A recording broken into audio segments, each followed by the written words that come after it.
So Yep, let's get right into it. So, welcome everyone that's here, and for the people that are joining in, just come right in. We're friendly. We don't bite. We're just gonna have a wonderful, casual conversation about all things nerdy. So, I'm over here. Hi, my name is Zotaku. I just started a YouTube channel, so if you want, you can go subscribe to that. And I'm going to be posting a little bit more content. I mainly talk about cartoons, anime, anything really otaku related, especially when it comes to Black culture. So that's the subject matter that I'm going to be talking about. If you have any suggestions for video ideas, please feel free to share them. And well, thank you for joining us. yep. So Zed, do you want to get right introduce into yourself it? too? Zotaku. Oh yeah, GB here. Sorry. I just been. Like sometimes I used to be losing track of time. Like it don't even feel like Friday. Yeah, it doesn't. Like the days have started to blend together. It just it really don't feel like Friday. Like you just be out here like. But anyway, yeah, we out here with Otaku, and we're gonna have a very, very, very sweet discussion today. Yes. And the first of many, we are hoping. So, and like Taku said, we can just get right into it. And if y'all have video suggestions, please. Oh, first and foremost, check out the Taku's channel. Please subscribe, turn on notifications because y'all ain't doing anything else. So, pretty please, exactly. We have mad time. We're gonna spend. We got time. Y'all ain't, So, not even a shameless plug. Like we ain't even doing that. That's a plug. So, not even shameless. Thank you for the plug. So of course, you're very welcome. So, we're ready to get into it. Get right into it. So today's topic, first off, welcome to My Queer Academia, Part 1, Representing or Pandering. So today's topic, we're mainly going to talk about queer representation, whether it's gender identity, gender fluidity, sexuality, all things under that spectrum, and how they are represented in different forms of media. Mainly, I can talk about the cartoon and anime aspect, and Zed, you're going to talk mainly about the video game aspect. So we're just having, So we're just going to have a very healthy conversation. If you have any shows that you relate to, we're going to bring up some good examples of representation and some bad examples. So if you have any ideas of shows that you want to mention in this chat, please leave it in the comment section and we'll bring it up. Maybe we've heard about it, maybe we haven't. Yeah, this is all going to be a learning experience for all of us. Hi, Joanne. For everybody. Sorry, I was just saying hi to Joanne. You got it. So can I just start off right now with the history? Go ahead, kick it off. Okay, so my portion is mainly about the history in terms of LGBTQ plus representation for America in terms of cartoons and Japan in terms of anime. When it came to researching this topic, I found a couple of interesting things that kind of bring the history for both countries in a kind of a shared origin where shared but also different. So for America, when it comes to LGBTQIA plus representation, it's very much not discussed, and mainly because of a religious standpoint. In America, we're a very religious society where we're just like, oh, we don't talk about those things because that's bad. We don't talk about those things because it's taboo. So that subject matter was never really brought up in an explicit format that was very respectful of these identities for the longest time. So for instance, some of the earliest examples of quote unquote queer characters, I mean, whether or not you want to make it canon or not, some of the biggest examples I can think of would be Bugs Bunny from the Looney Tunes. If you remember watching Bugs Bunny a lot as a kid, then you would see sometimes to get away from his situation, you would sometimes see the lipstick and the dress and the wig and looking all fabulous. And at the time, we would think, oh, this is cross-dressing. Bugs doesn't think anything is weird about this. This is just fine. But now that you're looking back at it, it kind of seems like Looney Tunes was using it as a comedic tool, not really a serious format, which is expected for the time, considering the cartoon came out back in the 1960s. So that's just something that I observed for America, where the few queer characters that you see were mainly for plot devices for comedy or vague and never really explicitly stated. So in terms of vague and not explicitly stated, you can think of Velma from Scooby-Doo. Do you remember Velma? Oh my God! What did you think of Velma? First of all, you're not gonna sit here and tell me that these four people. First of all, let's just understand context, right? So you have these four people driving around in a van. Yes. In the 70s. Yes. And they're basically like high all the time. They're high. Like, can you imagine being? Can you imagine being so high that you're talking to a dog? Like, it's like, you know, like, and like you actually like, yeah, you really like having conversations like you know, like where you have to be, like on the planes, like what, I don't even know what planes you're like. You were like are transcending. Forget. You know what I'm saying? You can think mushrooms. You can think LSD. You can think all the psychedelics. You know what I'm saying? And it's end of the 70s. So honestly, let's keep it 100. Like, you have these two men, even though I feel like Shaggy was kind of like low key like trans femme, but yeah. Anyway, but low key, like, you know, but I mean, that's just my personal opinion. But you have these two, and then you'll have these two women, and we're not just gonna sit here and act like they kept it cis hetero. Like, let's keep it. Oh, like, absolutely. You know what I'm saying? Can you like they driving in a van? And you honestly think Fred, you know what Fred was, and he wasn't doing what he was supposed to be doing. Let's keep it a buck. You know what I'm saying? So it's just like divide up the group of like, Shaggy, you go with the dog, and I'll just go with the girl. Go with, like, you know. So it's like let's keep it, you know. But yeah, I would say like it's definitely interesting, you know, when you think retrospectively, because just from like you said, like I think one of the first things being like the time period, and also like context, because like you said, like was the 70s, like that was a time period a lot of people were doing, like you have like protests, you have like a lot of people like experimenting with lots of different things, like it was like the real hippie age, you know, like so there was a lot of fluidity with many different things, and I feel like because when you take that context like in real life, like you can absolutely apply it to like something like Scooby-Doo. So it wouldn't be too far-fetched to say that, you know, they were in a poly-bi foursome. I don't know. So I don't think that would be too far-fetched, because like let's keep it a buck. Like, you know, like called like the decade of love, or like the decade, like wasn't that the decade where everyone was just getting it on 24/7?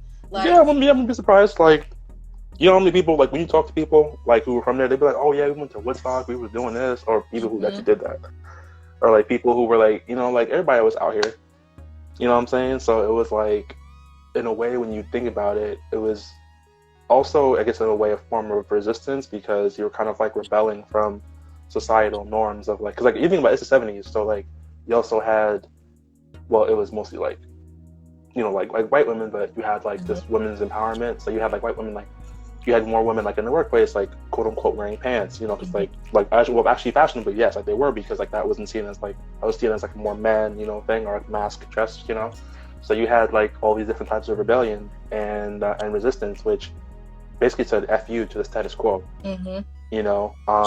So in a way, that was sort of an extension of that. Like, yeah, you know, like, we're gonna have threesomes and foursomes or whatever, and we're gonna like, you know, we're gonna like have our own communities, like, you know, like outside of like the system, you know, like it's gonna be like people are gonna be traveling, just driving everywhere, like, you know, like have, you know. So in a way, that kind of also translates a little bit to, I mean, as people might, you might say it's far-fetched, but like, it kind of does translate in a way to Scooby-Doo, because they were basically on their own, just like doing their own thing, you know what I'm saying, for a minute. And that translated in their character dynamics, especially the fan fiction. Yeah.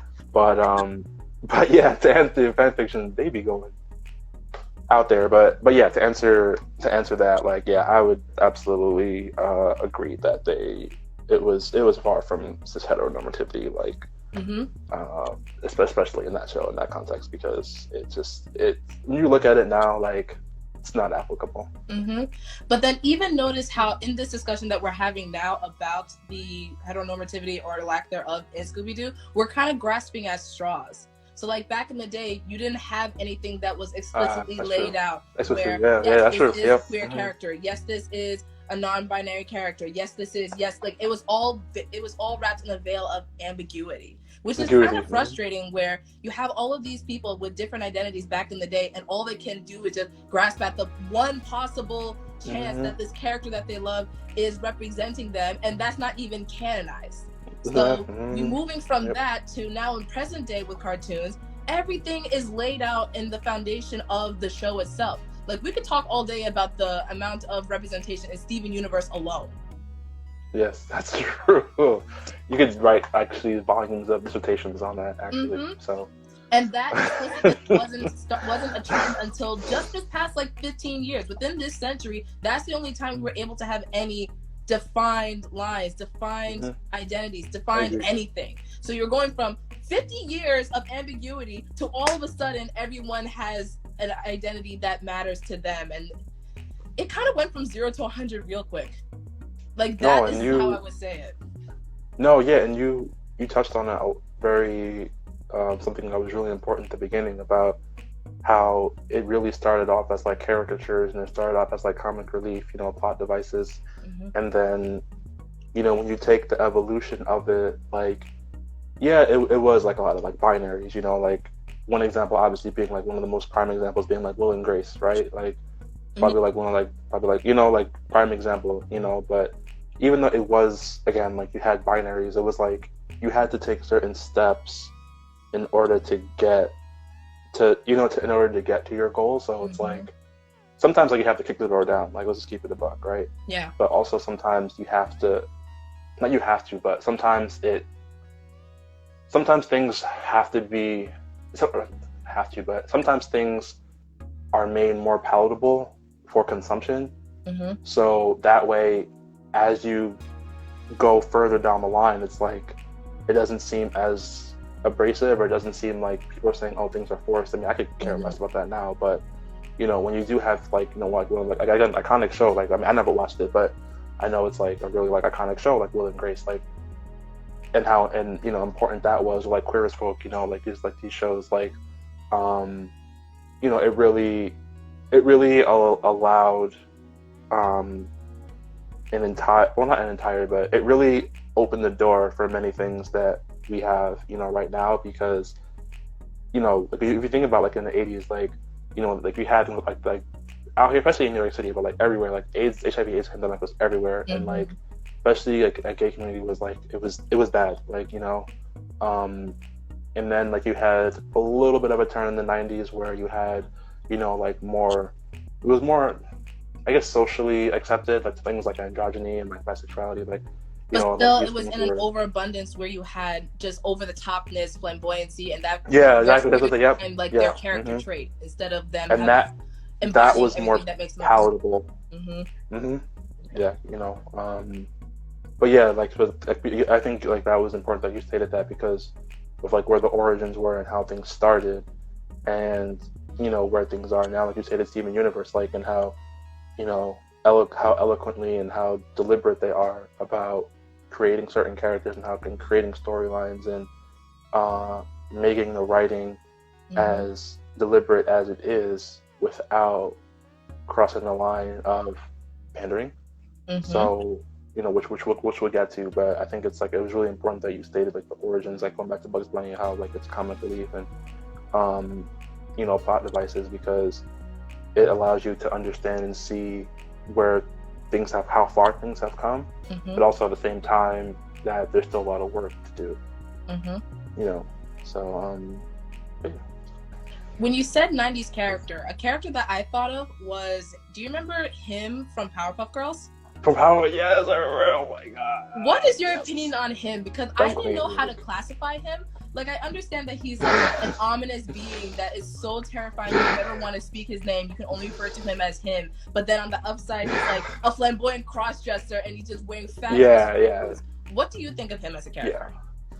I mean, there are multiple fan theories and suggestions about him. Like, I which I agree with all of them. Like, him is like, super femme queen. I agree with that. Him being like super genderqueer, I agree with that. Him being butch queen, I agree with that too. So it's like, I think in a way it allows us as kids to just really play around, to be honest, like, and it allows us to not, I don't think it was really intended in terms of like, oh, this is like a super femme character, a mass character. Like, it was more so like, we're just gonna make this character who him is and not be deliberate about, oh, this is like the character's gender identity, sexual identity. You know what I mean? And I think that that's great. I think that's important because, in retrospect, it allows you to understand and see that you had this character who really didn't give a fuck about anybody, like, you know, like really just didn't care about anybody, like, you know, and just, you know, like in whatever way, like, you know, we'll be out here like stunting, Absolutely we'll be stunting like, for the gods. Not to mention you know, some like great stunting, ideas like, for cosplay. Like there was one time I saw someone cosplay as him. The best cosplay I've ever seen in a long time, like hands down. But I digress. Keep going. no, it's fine, you know, but like, yeah, but like, you know, but like you see, like what you just said, like the fact that, you know, people can see themselves like in these, or I guess whatever you do a cosplay, but people can see, if people see themselves as these characters, you know what I mean? I think it's important because, you know, it allows you to understand the importance of them, even though it may not necessarily have been intended or may not necessarily have been, you know, like the writer's, you know, intention to do, you know, what they did, but, you know, or like in you know, The Fifth Element, you had Ruby Rod, right? Iconic character, like Chris Tucker, like, you know, Ruby Rod is like forever like an iconic character. Yeah. You know, so it's like, and again, like it was like, I don't think it was even intentional to make Ruby Rod's character the way Ruby Rod was, but like Ruby Rod was like such an amazing character, like, you know, and you know, I think it also because when you think about the genre, like sci-fi, fantasy, all these different things, like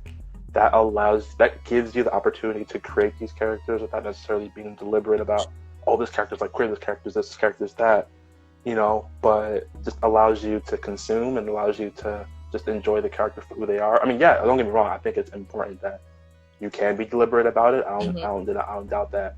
But at the same time, I do think it's important to create characters like Ruby Rod and like him that give you the space to really kind of make your own interpretation in a way, because like I think that also is important, but at the same time, it is important to be deliberate about, okay, like this character is like, is, you know, is bi, or is, you know, like gender fluid, or is, you know, like androgynous, like this, you know. So there's two, like those are like two sides to it, but I think both of them can absolutely be done because there's room for both, you know. Yeah, so thank you. That was insightful. Like I like hearing all of that. Let's see, what are other common characters, at least for cartoons for today's era, that I can think of? Of course, Korra and Asami. We've talked about this from Legend of Korra. Yes. Oh my God, Korra. Now, my thing is that what I've noticed for at least today's queer characters, yes, they're canon, but they're never like the main, how do I say it? Like their relationship or identity is never explicitly stated in the beginning of the show. Yeah. And or is usually for like side characters. Like for instance, if you watch BoJack Horseman, I think there's a character named Todd. He's like a side character and he identifies as asexual towards like the middle of the series. That's what we figured out, he's coming to terms with. Or if you think of BMO from Adventure Time, if you notice in the whole show of Adventure Time, BMO goes by all different types of pronouns. You can call him he, she, it. BMO accepts it all, so he's like essentially non-conforming. But these are all side characters. Their story is never explicitly stated from the whole arc of the show.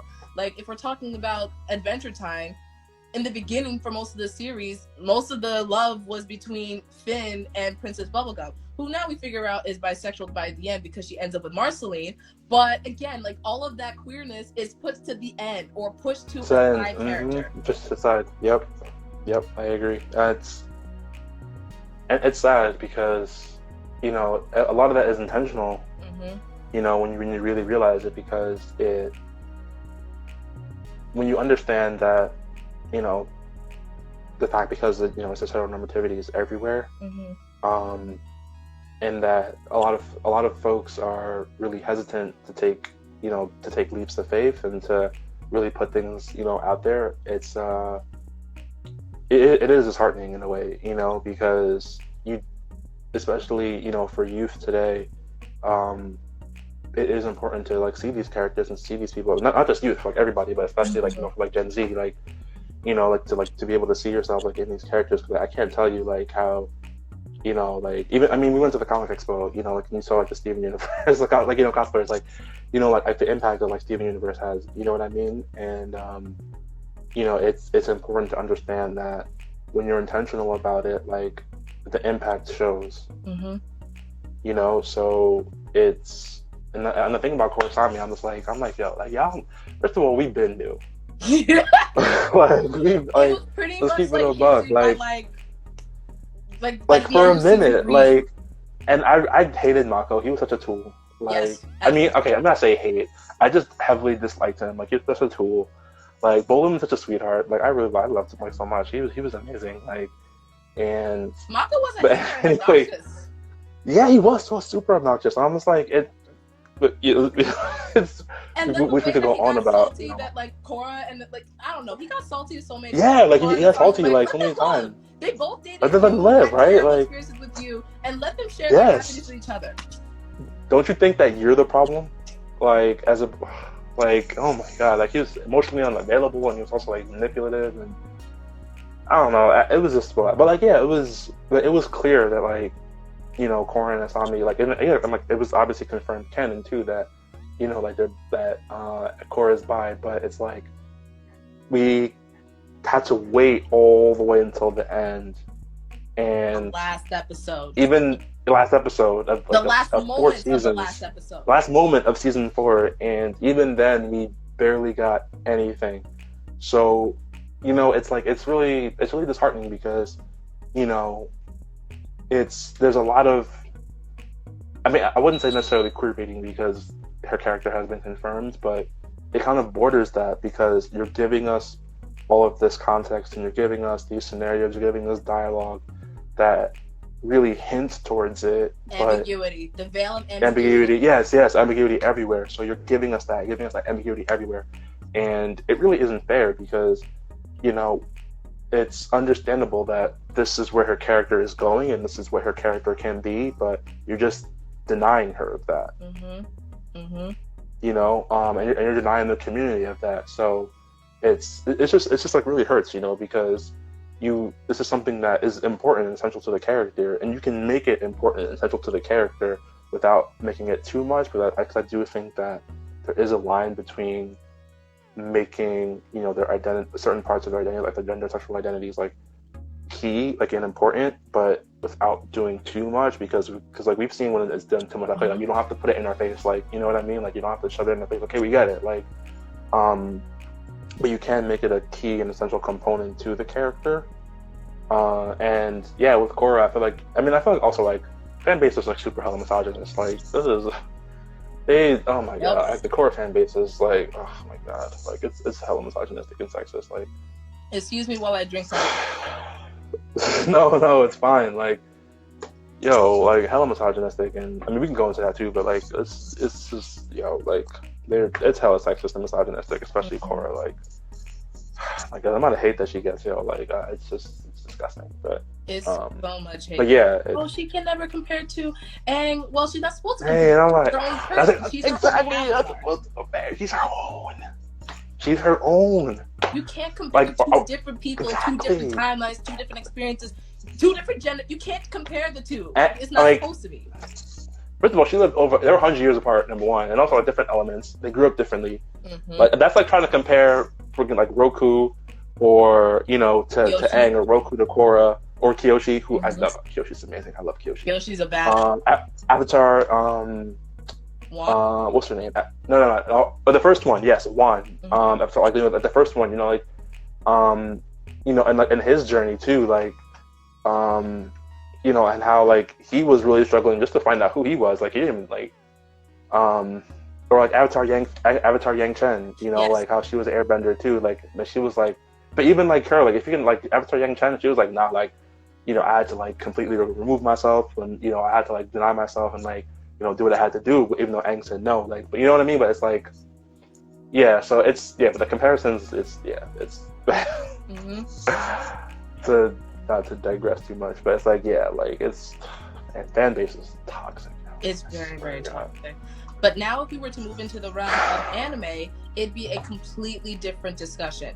Now, what I found from my research is that when it comes to Japan's understanding of sexuality and gender fluidity and stuff of that spectrum, so like I said before, America's problem is that we relate everything back to religion, and it's kind of like shameful to talk about this subject matter. But when it comes to Japan, their lack thereof of understanding is not much more so of religion, but more so societal norms. Like Japan is very much based in heavy cultural, traditional, societal norms that, and plus you have a whole homogenized country. Anything that strays from the traditional norm that has been set forth from generations is considered taboo or considered a novelty. But where Japan does differently from America is that they explored the excitement of that novelty of fluidity and sexuality much earlier than America did. So instead of hiding away from it and putting it in a veil of ambiguity, they kind of jumped headfirst into like the shallow end. Yeah, they messed up a few times in the beginning, but they at least jumped into the pool and they were able to figure out their balance to where today you can see a lot more positive examples. Yes, you still have an influx of like horrific examples from in terms of like girl and girl relationships, male man relationships. Like Yuri and Yaoi can be his whole own debate, happy or not.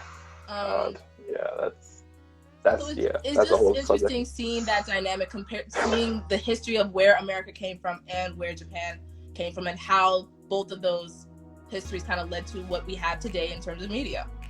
Like if we were to think of popular queer representation back in the 90s, some examples would be like Sailor Uranus and Sailor Neptune from Sailor Moon, who are a confirmed couple, both women, a confirmed couple, but then for some reason when they came to America they were made as cousins, but no one, which makes it so much worse. Makes it so much worse. Again, going back into the whole America aspect where it's like they don't want to talk about that subject matter, so let's just make them cousins because we're too afraid to talk about it. Yeah, it's like it's not okay. It's very much not okay. Please don't date your cousins. Don't do that. Don't do your cousins. Like no, like it's just like this fear of just doing what is not like a quote unquote societal norm, you know, like, and it's just really like it's just disheartening in a way, you know, because it's like you take something that, like you said, like Sailor Uranus and Neptune, like canon, like they're a couple that they're together, but you want to change, so, and you do something so drastic as to make them like who was in the writers' room at that time? Like who thought that was okay? Like sometimes I really think about it. Who like were the writers? I feel like sometimes I'd be in there, like I was thinking about like, yo, who approved this? Yeah. Like that Kendall Jenner Pepsi ad, like y'all approved that? Like how many layers of approval did that go through before y'all said this Pepsi commercial was okay? One layer, usually straight white cis. Usually the only layer that they go through. That's the only filter that they know of. I'm like, y'all be spending how much money on advertising and stuff, and like, this is what y'all came up with? Like, it's mind blowing. You know, you think about it, cause I'm like, yo, y'all went out of your way to do that. We gave you guys too much money to mess this shit up. Too much money. Millions, billions, billions. Millions of dollars.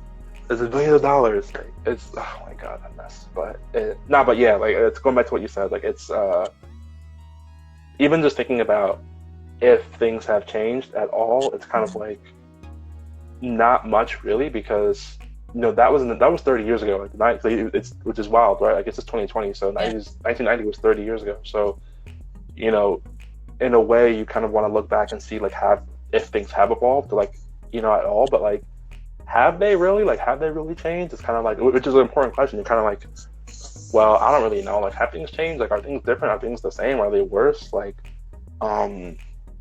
you know, like especially like in the realm of anime and like in Japanese culture, it's like, have things changed? Like, are things still the same? Like, you know, like, or like what exactly what can be done better?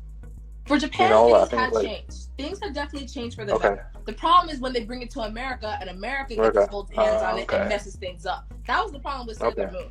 Other good examples from like the past. Do you think that like there are any misconceptions specifically about? I guess from what you know, because like you know way more shit than me. So I guess specifically from what you know about that transition from Japan to America, do you think like there are any like major, I guess myths or misconceptions that people have here about Japan that maybe like also gets thrown in, that I don't know, I guess I'm just curious if you think that there's any. The most I can know about this subject would mainly fall under the realm of censorship. Like, America has a hard time grasping cultures that are different from the Western standard, let alone a completely different side of the world's whole understanding of gender and culture and all that stuff. Like, if you ever watch, there's one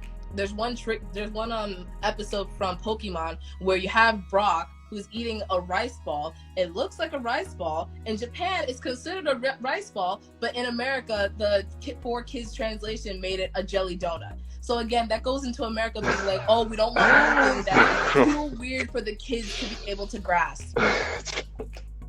Maybe if it was... And anime food looks amazing, by the way. It wasn't like just kids. Yeah. And anime food looks amazing, by the way. I could watch, like, I can't even watch anime food because I'm like, why does it look amazing? Yeah. Like, but then why did we go ahead and change it? Basically, when it comes to this whole censorship, 4Kids was the main problem. I mean, I don't think they're in business anymore now, but 4Kids was the main problem when it came to bringing anime over to the West. Other examples would be like, say a character smoking a cigarette, they would turn that cigarette into a lollipop. Or if the character was holding a match, they turned it into a birthday candle. Like, what am I supposed to do with that? Mm-hmm. So that just goes into America's problem with fear of anything different or anything that's too taboo for child audiences. Because when they were bringing anime over, they weren't thinking about it for adults. They were thinking about, oh, it's animation, that means it's for kids. Let's make sure we make it safe for the children. Let's make it palatable for the children. And then that's where you have a bunch of misunderstandings in terms of... But even going into that, though, like, what's for kids, it's like, there were a lot of, I guess you would say, quote unquote, adult concepts and topics and things that were talked about because, you know, especially like in Sailor Moon, I remember the whole saga with like Pegasus and everything. They're trying to find Pegasus and everything. Like, yo, Homeboy was strapping people to fucking mirrors and like digging into their, like, putting like, I'm like, yo, like, this is, what is this supposed to be exactly? Like, and you talking about like what? Like, I don't know. It was what? Like, Homeboy would come out of nowhere and like strap you to like a mirror and like you'd be tight, like you'd be like, and like you just like what? Like it, look into your dreams and so I'm like, well, first of all, like, you know what I'm saying? So like, I feel like even that whole idea of like kids and what's for kids, like it's I don't know. I feel like that comes from a place of just like, I don't even think it's even an art form. That, and also I feel like it's more so not even for the kids. I feel like it's more so like for the adults because they don't want to have certain conversations. Yeah. And you know, and because don't get me wrong, I feel like there's a way. Because I'm not a parent, but I do think that there is a way to go about introducing certain things. But I also feel like it comes from a place of not wanting to have conversations because you don't think you know what I mean? I feel like that's like it's like a fear of having a conversation, as if it's going to change like a child would change that. But you know, like going back to Avatar, like no, the reality is like, yo, like war like hurts everybody, and I think that's like one thing I really love about Avatar. I'm not going into too much, but like you know, you have entire families that were broken up. You have people that were displaced. You have people who were disabled. Like you had people like who were homeless. You had refugees. Like, you know what I mean? Like you have these people like who were heavily like people died like heavily, like, you know, like people were killed. Like Katara, her and Taka carried that trauma of the Fire Nation coming to her village and like killing her mom and like everybody. You know what I mean? Like I feel like it's a balance because I feel like children are more intelligent and their brains work at a rate that we don't give them credit for, but at the same time I do think that certain things can be held back from, but let's not act like they can't think for themselves or they can't process certain things. You know, because I feel like that's where a lot of that censorship, you know, comes from. So. But that's just America's problem. For Japan, they were doing everything right. So other shows that I can think of that did queer representation perfectly would be like Revolutionary Girl Utena. You have Utena who presents as a woman, identifies as a woman, but has no problem calling herself a prince, has no problem dressing up in a male school uniform, has no problem being in a loving, supportive relationship with Princess Anthe and wanting to protect her and take on that mask presenting role of Anthe's protector. Like, there were so many different like queer role models for Japan. Like they got the good end of the stick back in the 90s. They got the good end. And it's not until like now you're an adult where you can like start figuring out these things where it's like, oh, they had that as a kid? Well, damn. That's not fair. Yeah. But then but when is it also like that artistic? My bad. No, go ahead.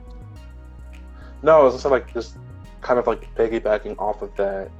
You know, it's important to understand that you're being deliberate about your like the art, like the art. You know, and like I think you mentioned that a little bit before. Like you're being deliberate about what you want to say and what you want to show. Like, and also it shows a passion and it shows appreciation for the actual creators. You know, to actually like to give them the space to do these things, as opposed to like censorship. You know, so I just think that's an important thing to understand, that when you have a strong appreciation for like the illustrators, for the voice actors, so it's like the whole process, and then you give them the space to be able to make these amazing projects, then it really shows, like when you have like a strong profound appreciation for the actual process and the individuals involved. So wait. Now the problem is that I don't know what Japan did when they hit the 2000s, but things went left. Things went left in the 2000s, because that's when we started having more popularity for yaoi and yuri. And for those in our audience that don't know, yaoi is boy and boy love, and yuri is girl and girl love. So you would say, hey, there's your representation there. You have gay and lesbian relationships. There you go. Be happy. But then the way that those shows and manga are done, a lot of them rely on a lot of tropes that are very much not helpful for the culture. They're not good. They're not good. They're really not. But that's all they had. And that's where you're kind of like, hey, we have it. You should be happy. We're giving you the representation that you wanted. But it's like, no, cis, white, straight male person that is in charge of the studio. This isn't what I wanted. Get people that look like me and represent me so they can make my story into reality. Yep, I agree. Like, it's just... Like when you look at some like these company photos, like these developers and these illustrators, whatever, you just be like where's like the little, like you have to use a magnifying glass to be like, oh, like where's the, you know what I'm saying? And it sucks because like we're so used to like looking for that one person or those two people, like those two POCs with one or two black and brown people, or one black person. Like we're so used to like, oh, like let's like where's like, and yeah, it's just like. I mean, but you said like there's a lot of tropes in yaoi and yuri. I don't know if you want to like go more into like what those tropes are and like why they're a problem. Sure. So for yuri, again, female. For yuri, a lot of the tropes rely on two younger women, usually either two femme-presenting women, or one that's a little bit more masculine, another one that's a little bit more feminine. So it's kind of representing the heteronormativity that we're used to in both couples. But even then, the mask part is not truly masked. Like, it's kind of like, oh, this one girl is a little bit more aggressive than the other girl. That counts as masculine, but they're both feminine at the end. Okay. Yeah. And then with those two characters, they rely so much on over-sexualization to a point where it's like excessive. And the whole drive of their relationship is based on, oh, they're in an uncomfortable situation. Oh, they're about to kiss. Oh, are they going to make love? Are they not? Who knows? It's never anything based. The relationship is never based on any actual substance. They're not going through that much that has to do with both of them coming to terms with their sexuality. Both of them having to rely on each other in a healthy, cooperative way that a relationship is supposed to be. And it sucks. It just sucks. It sucks. It sucks. And then when you have yaoi anime, you have, well, one giant man that's super masked, and then you have another smaller man that's super femme, and it's like, there's your boys love. Have at it. And then when you have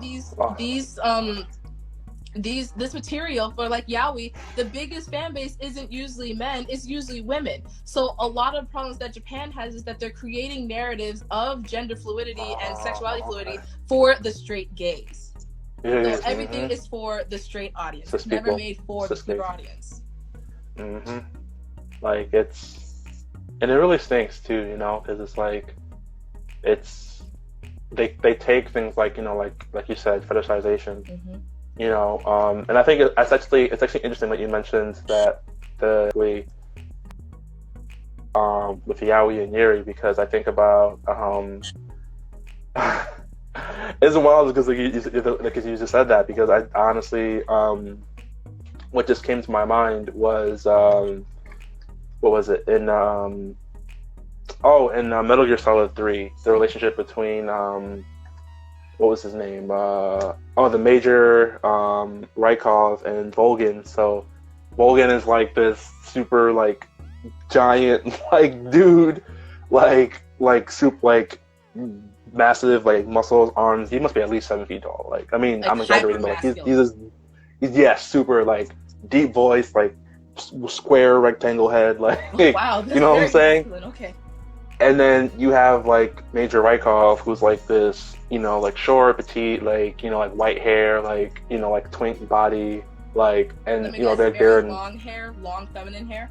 like, you know, like, I mean, it's, yeah, I guess I'd say it's kind of long, yeah. But he's like really feminine, his appearance and like his voice and everything, like, but they're in their relationship, you know. So it's like, it's, you know what I mean? It's like, damn, like why does it have to be like that? Mm-hmm. You know what I'm saying? It's like, it's just, so like I just thought of that when you mentioned that, because I'm just like, you have like this literal like giant like tall like massive muscular guy, and then you have like Major Rykov, who's like this like short like, you know, like twink feminine like presenting person, Mm-hmm. and that's where it is. So is the dynamic so of those two characters relationship, is it based on anything healthy, or is it more of like a manipulative relationship? Because that's another I mean, in Yaoi. it's, I wouldn't say that. I would say if anything, I would say it's just more so based on like dominance and submissiveness, and not like in the proper way, in the sense of this, like, you know, like Volgin, like he represents dominance with like this really tall, like big muscular person, and Major Rykov represents like submissiveness, because like he's like this short, you know, small, like, you know, like twink bodied, you know, like femme presenting person. So it's, yeah, I would say like that's really what they were. I mean, that may not have been their intention, but that's just the way it came about, because especially when you actually physically look at these two characters, like it's, you know, I feel like that's kind of what they were going at, because that's just the way both of their personalities were. And the fact that they paired them together just kind of showed that, all right, so like I kind of see where you're going at here, you know. So that's what, like, yeah, like when you said Yaoi, I'm like, oh, that's that was it, like, you know. It's just a mess too, because you don't like, I really like just hate to see it, but at the same time, it's just like, because Metal Gear Solid 3 is one of my favorite Metal Gear Solids, but at the same time, it's like, damn, you know, like, you know, but yeah, so that, but thank you though for explaining that. I know, like, I don't know if I just recently learned about like Yaoi and Yuri, like literally like a couple days ago. Like I saw it on Twitter. I just learned about it, and I had no idea what it was. Welcome to the so so yeah, I just learned what it was, and I'm like, damn, now I get like why it's people aren't comfortable, like, but sometimes it's done right. Sometimes it's okay. Like, you have the few pockets of Yaoi and Yuri that is done properly. It's just they're not as popular. Like, when people think of like one recent Yuri that I can think of would be Citrus. Like, they had the Citrus adaptation. It came out, I believe, spring of 2018, and it was absolutely atrocious because the two characters, Mei and Yuzu, Mei was quote unquote a little bit more masked because she was a bit more aggressive, but when we say aggressive, it was more to an unhealthy state where she was just straight up, like, in my opinion, sexually assaulting Yuzu. Like, it was just straight up assault. And then you have the added weirdness where they're like stepsisters. It's a weird show. It is a very exactly. It's very strange, and a lot of Yaoi are based in like weird incestuous relationships in a way where it's like they may be related technically by marriage, but they're not. That's a whole other topic for another day. But then you have the good example of Yuri, which would be Bloom Into You, which I believe came out in 2019 spring. Bloom Into You, you have two girls that go to school together. They're both pretty femme, which is fine, but they're kind of bloom into, like the title speaks for itself, they bloom into each other, where they bloom to love each other in a very healthy way.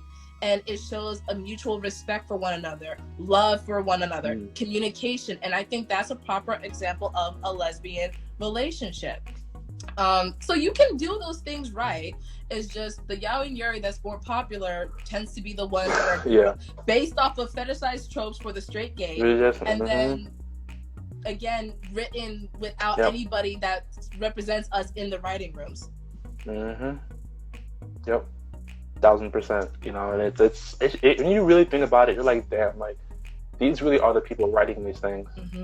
You know, and like even it's like the challenge, you know, of supporting diversity specifically with, you know, within like gender and like sexual identity variants. It's like, yo, like you like really have to go out of your way to support people, because like it really is hard. Like it's difficult, you know, because especially like for independent, you know, like artists and people, like, you know, because it's like whenever I go to Comic-Con, you know, or I go to like local cons or like fan events, it's like, you know, like you really want to do your best to support them, because it's like, damn, like even if it's like signal boosting, because, you know, it really is a challenge to be independent, you know, and to really be authentic with the storylines that you want to tell, you know, like when you really want to do it. So, you know, but it is good to know that the right types of yaoi and yuri are there, but it is oversaturated by the ones that are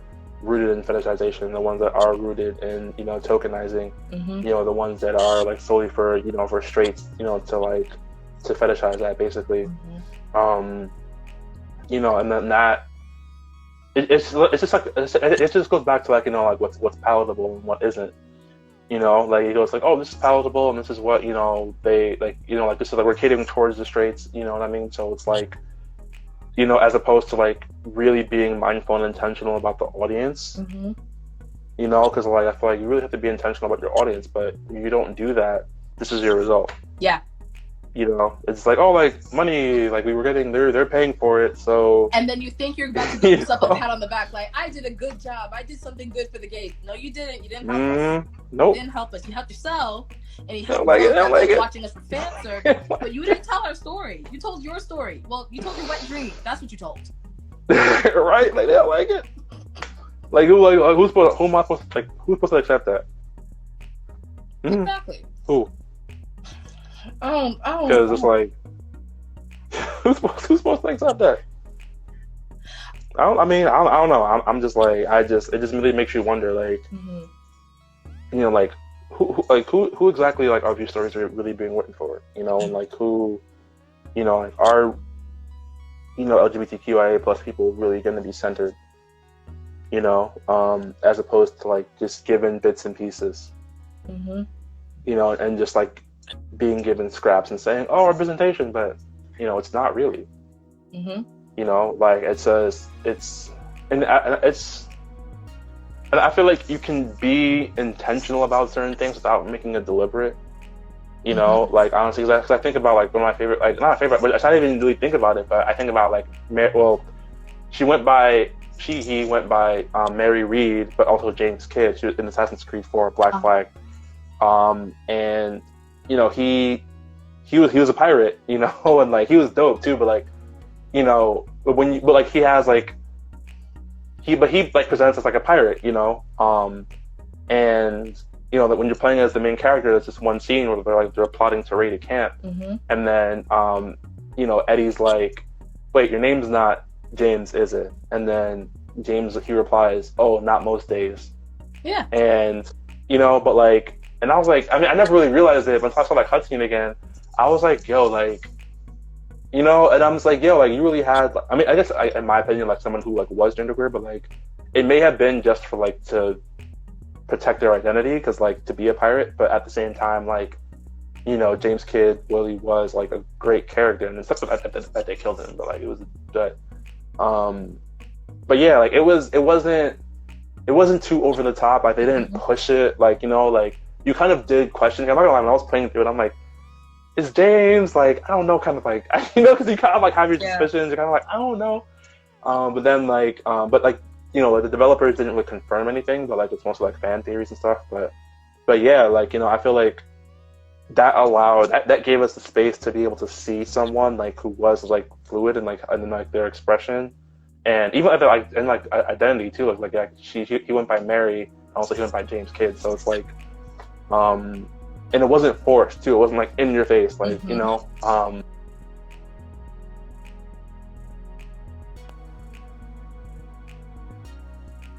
You know, you do have kind of disappointing parts because it's like disappointing ones because you have like, you know, like Javi in The Walking Dead Telltale, and he was confirmed as by Telltale staff, but you only get like one set of dialogue between him and Jesus, like Paul Monroe, Jesus. You only get one set of him dialogue, and like the side, that's just it. like everyone else. That's it for the whole season. Season 2 is 5 episodes, and we only get one set of dialogue in one we're episode. Supposed to be grateful for that one set of dialogue. One set, and it's like that one moment where they got it right. And I'm just like, damn, like, I mean, come on, you could have at least given us like the option to go, like, you know, as opposed to like to real. Because I'm not wrong, I love Javi and Kate, but like, you could have given us the option at least with Jesus, like, as opposed to like giving us that one line of dialogue like that, and then that was it. You know, so it's kind of like. But at the same time, these are fan favorites, you know. So it's like it sucks that you have to, the good and the bad, you know, are part of the package. But it doesn't mean you have to accept it. But you know, it means that like, you know, as you know, consumers of this content, it is important, you know, to keep putting pressure to make sure that the right people are in the writing rooms. You know, that the right people, you know, are making these big decisions because ultimately, you know. The consumer base are the ones that are going to be seeing this and the ones that are going to be, you know, like purchasing these things. So, you know, it's kind of like you don't really have a choice, you know, like you really have to like hire, like you have to hire like LGBTQIA people, you have to hire, you know, Black and Brown Indigenous people, you have to hire disabled people, you have to fund their projects, like you have to support them, you know, and it's really just about being intentional, you know, about the support, you know, because I don't really see any other way to kind of preface that, you know, like you kind of just have to do it, because there really isn't any.